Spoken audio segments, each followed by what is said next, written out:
రేవంత్ రెడ్డి ఎవరినిరా నువ్వు జైల్లో వేసేది, ఎవరినిరా నువ్వు పోసేది? తెలంగాణను కరువు ఏడారిగా మార్చి నీ గురువుకి ఆంధ్ర తొత్తులకి భరణం చెల్లిస్తానంటే చూస్తూ మూసుకొని ఉండా, నీ అంతు తేలుస్తాం బిడ్డ రేవంత్ రెడ్డి అని బీఆర్ఎస్ ఎమ్మెల్సీ తక్కలపల్లి రవీంద్రరావు అన్నారు.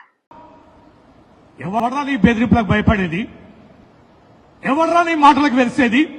పెట్టు బిడ్డ పెట్టు. యావత్ తెలంగాణ సిద్ధంగా ఉంది. కరువు ఎడారిగా మారుస్తానంటే నీ ఆంధ్ర తొత్తులకి నీ గురువులకి ఇలా భరణం చెల్లించుకుంటానంటే మూసుకొని ఉండే అమాయకులు తెలంగాణ బిడ్డలు కాదు, నీ అంతు వేసడానికి సిద్ధంగా ఉన్నారు. ఎవరికిరా నువ్వు జైల్లో బెదిరింపులు చేసేది?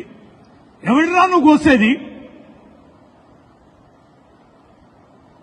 అదృష్టం కొద్ది ముఖ్యమంత్రి అయినంత మాత్రాన నీ ముఖ్యమంత్రి అనేది ప్రజలు ఇచ్చిన గౌరవం, అది రాజ్యాంగబద్ధంగా కల్పించిన ఒక బాధ్యత, అవకాశం. దానిని మరిచి బెదిరిస్తావా?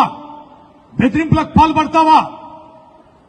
ఖబర్దార్ బిడ్డ, నీ బెదిరింపులకు ఇక్కడ ఎవరు భయపడే వాళ్ళు లేడు, ఎవరు బెదిరే వాళ్ళు కూడా లేరు. ఎన్నిసార్లు చెప్పాం ఎన్డీఎస్సీ రిపోర్ట్ ఇచ్చిందని చెప్తావు, ఎన్నిసార్లు చెప్తారా పనికి మాలిన సన్యాసులారా? మరిన్ని అప్డేట్స్ కోసం మా ఛానల్ ని సబ్స్క్రైబ్ చేయండి.